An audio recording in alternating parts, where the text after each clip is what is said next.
Salam sejahtera Malaysia, denyut nadi suara rakyat bergema di channel ini. Jangan lupa tekan butang subscribe, like dan share. Malaysia kita punya, cintai Malaysiaku, kita jaga kita.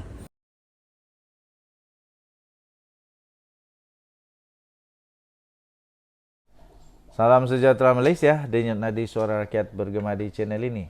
Saya suka dengan satu lagu baru ini. Famous betul lah di TikTok, semua famous. Hoi, hoi ya hoi, hoi ya hoi ya hoi ya hoi.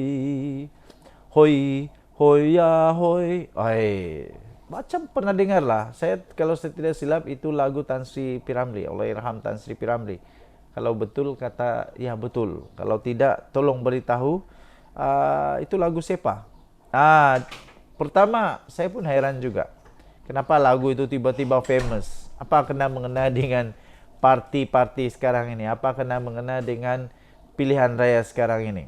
Datuk Seri Anwar Ibrahim tampil kata kita kesian pada Perikatan Nasional. Kesian, kesian, kesian.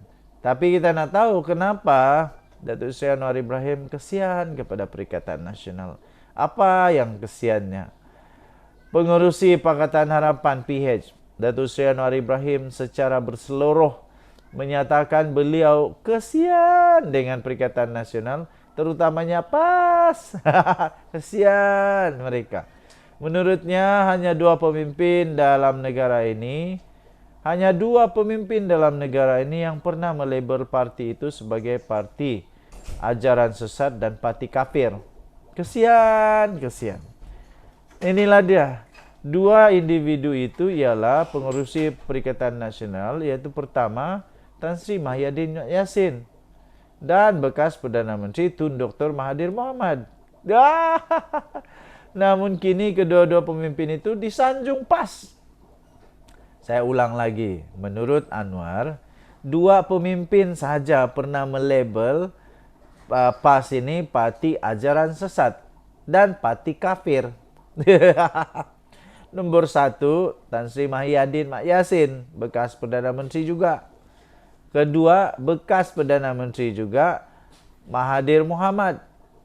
Tapi sekarang kedua-dua ini disanjung tinggi oleh PAS dan mereka pun telah pun menjadi kawan. Jadi kesian. Mungkin ini karena kalau manusia sudah terdesak, dia sanggup buat apa saja.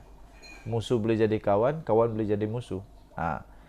Katanya saya belum pernah dengar pemimpin UMNO kata PAS itu parti ajaran sesat.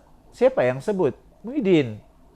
Satu-satunya pemimpin negara yang pernah kata PAS parti kafir, Mahathir. Mahathir. Itulah yang mereka usung sekarang. Kesian katanya. Kita patut kesian pada mereka. Ya kesian. Apa boleh buat? Sudah tak ada jalan, terdesak, terpaksalah. Beliau berkata demikian ketika berucap pada Jelajah Perpaduan Madani, Pelancaran Jentera Perpaduan Negeri Sembilan di Port Dickson pada Khamis.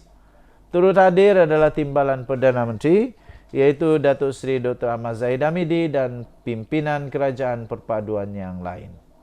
Tambah beliau, apabila Presiden PAS Tan Sri Abdul Hadi Awang sakit dan ada yang mendoakan beliau meninggal dunia, pantas individu itu diarahkan meminta maaf. Itu cara nilai akhlak Malaysia Madani. Tapi mereka hari-hari maki hamun. Ada ustaz atau guru di depan, mereka masih senyum. Ada jenis agama, apa jenis agama dia ajar ni katanya.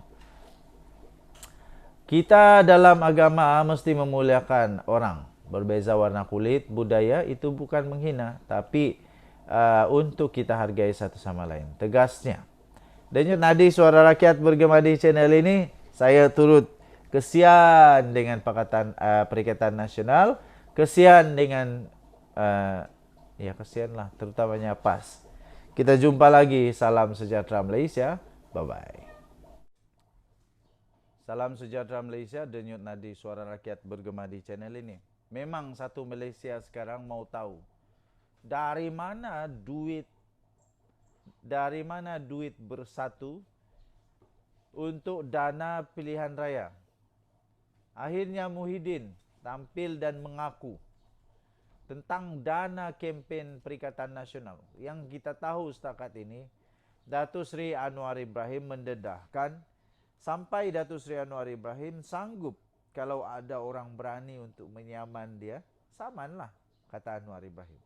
Kerana Anwar Ibrahim mendedahkan bahawa memang ada dana daripada judi yang mendanai parti Perikatan Nasional.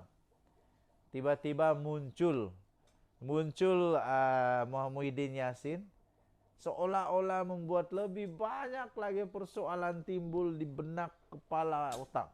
Kerana dia bilang tidak perlu pertikai dana kempen Perikatan Nasional PN. Tidak perlu pertikai dana kempen PN. Kenapa tidak perlu pertikai? Kenapa? Rakyat saja nak tahu dari mana. Sebab duit bersatu tak ada. Dah kena beku dia punya akaun. Dah kena sita dia punya akaun. Jadi dari mana dia dapat duit? Tapi Muhyiddin kata jangan pertikai. Tapi rakyat ada hak untuk mau tahu dari mana tu. Dan lagi satu, kalau memang dana daripada judi, kena bagi tahulah, jangan orang makan duit judi. Pihak lawan tidak perlu mempertikai sumbangan yang diperoleh Perikatan Nasional PN untuk berkempen dalam 6 pilihan raya negeri. Kali ini katanya, pengerusi PN itu iaitu Muhyiddin Yassin menegaskan sumbangan dana yang diterima gabungan itu bukan satu kesalahan. Ya memanglah, kita mau tahu saja dari mana. Jangan sampai duit judi. Kalau duit judi, nanti orang Islam makan duit judi haram. Katanya, akaun saya semua dibeku. Itulah masalahnya. Akaun Muhyiddin semua dibeku. Dan ini semua dana kempen adalah wang rakyat untuk membantu Bersatu dan PN. Wang rakyat. Aduh. Takkanlah berkempen pakai duit rakyat. Berkempen itu patut menggunakan duit parti, bukan duit rakyat. Belum apa-apa dah pakai duit rakyat. Nanti dah menang lagi pakai duit rakyat, lagi susah lah. Tapi tak tahulah apa maksud dia ini. Kita pun tak pasti apa maksud dia wang rakyat ini. Tapi saya tak setuju kalau berkempen pakai duit rakyat. Mana boleh begitu? Patut pakai duit parti. Katanya, kenapa kita perlu mempersoal sumbangan PN? Sumbangan kepada PN. Kerana saya tidak mempertikaikan pun berapa banyak wang yang mereka belanja. Katanya ketika ditemui di Dewan Mutiara Bestari Sekolah Menengah Kebangsaan SMK Sungai Pusu di Gombak. Yalah, rakyat ada hak untuk tanya. Dan kamu pun, Muhyiddin, silalah tanya. Pergilah persoalkan. Pergilah tanya persoal dari mana uang dapat. Okey, barulah kita akan tahu sama-sama. Bagus juga kalau Muhyiddin tanya dari mana parti-parti yang lain dapat wang supaya adil. Jadi semua rakyat tahu dan dapat buat keputusan terbaik. Okey? Presiden Bersatu itu berkata demikian ketika diminta untuk mengulas mengenai sumber kewangan yang diperoleh oleh PN bagi menghadapi PRN. Muhyiddin hadir bagi memberi sokongan kepada 3 calon PN yang bertanding di Sungai Tua, di Gombak Setia dan Hulu Kelang. Kita jumpa lagi Denyut Nadi Suara Rakyat bergema di channel ini. Bye-bye. Salam sejahtera Malaysia. Denyut Nadi Suara Rakyat bergema di channel ini. Saya semakin pelik dengan orang-orang politik Malaysia. Dasar seorang itu bersalah, tapi tidak pertahankan sampai sanggup meniarap atas jalan raya. Dilakukan pula oleh orang-orang yang memang bijak-bijak pula ni. Di mana mereka mempertahankan Sanusi walaupun terpaksa meniarap atas jalan. Itu disebut oleh siapa? Oleh Suhaimi. Suhaimi ini siapa? Beliau adalah penyandang, beliau adalah pengerusi Parti Pribumi Bersatu Kedah. Datuk Muhammad Suhaimi Abdullah berkata, pahlawan Perikatan Nasional Kedah itu kini menjadi sasaran pelbagai pihak. Menjadi sasaran kerana dia sendiri bagi bola tanggung. Yang paling teruk, dia menderhaka, dia menghina raja dan ya, dia sudah didakwa di mahkamah tahu dengan hasutan. Jadi apalagi yang perlu mau diterangkan. Tapi yang peliknya, masih ada lagi manusia yang mau pertahankan dia sampai sanggup. kalau walaupun terpaksa meniarap atas jalan. Tak payahlah, tak payah meniarap di atas jalan. Merosak badan kamu saja. Lebih baik kamu pertahankan keluarga, anak-anak dan isteri daripada pertahankan Sanusi. Tak berbaloi. Ini di Malaysia Gazette dikeluarkan 26 Julai 2023.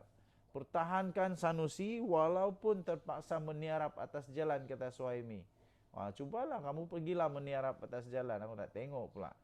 Rakyat Kedah diminta untuk terus mempertahankan penyandang Menteri Besar Kedah Muhammad Sanusi Maknor walaupun terpaksa meniarap di atas jalan raya. Saya rasa ini terlalu-lalu lah. Terlalu-lalu kipas, terlalu-lalu apa itu nak jek-jek, bodek menteri. Ini keterlaluan membodek nih, keterlaluan. Nanti kalau tiba-tiba Pakatan atau Perikatan Nasional kalah di negeri Kedah, kita tengok dia sanggup tak untuk meniarap. Dia sanggup tak untuk terpaksa meniarap di atas jalan raya. Kita tengoklah nanti. Kalau tiba-tiba Sanusi kalah, sanggup tak untuk meniarap atas jalan raya? Panas tau. Kita dengar juga ada ura-ura beliau akan ditangkap. Ada ura-ura SPRM pencegahan rasuah juga meneliti kesnya. Of course lah, sebab memang ada kes. Habis apa yang kamu mau? Takkan kamu nak biar saja SPRM tak buat kerja? Takkan nak biarkan saja polis di Raja Malaysia tak buat kerja? Mereka perlu buat kerja dengan baik. Jadi mau tidak mau, ya kalau Sanusi ada kes, perlu ditangkap, perlu disiasat. Jadi tuan-tuan dan perempuan, katanya kita mesti bangun dan bangun bagi mempertahankan Yang Berhormat Datuk Seri Sanusi hatta kita merengkok ke meniarap atas jalan sekalipun, katanya. Saya tak setuju yang ini. Saya fikir manusia yang normal, mempunyai pertimbangan yang normal, tidak patut ikut nasihat ini. Tidak patut sampai jadi begini. Walaupun mau mempertahankan manusia, tapi jangan sampai meniarap ke, jangan, tak boleh lah. Apatah lagi kalau memang ada kes, memang terbukti, sudah disiasat dan telah pun diketahui, sudah didakwa di mahkamah. Jadi saya rasa tidak berbaloi untuk sampai nak meniarap. Itu melampau-lampau lah pula. Terlampau nak bodek tu. Okey, cukuplah untuk nak sokong sampai berhabis menyokong, okeylah. Tapi untuk membodek habis-habisan begitu, itu bagi saya agak memalukan. Kita jumpa lagi. Bye-bye.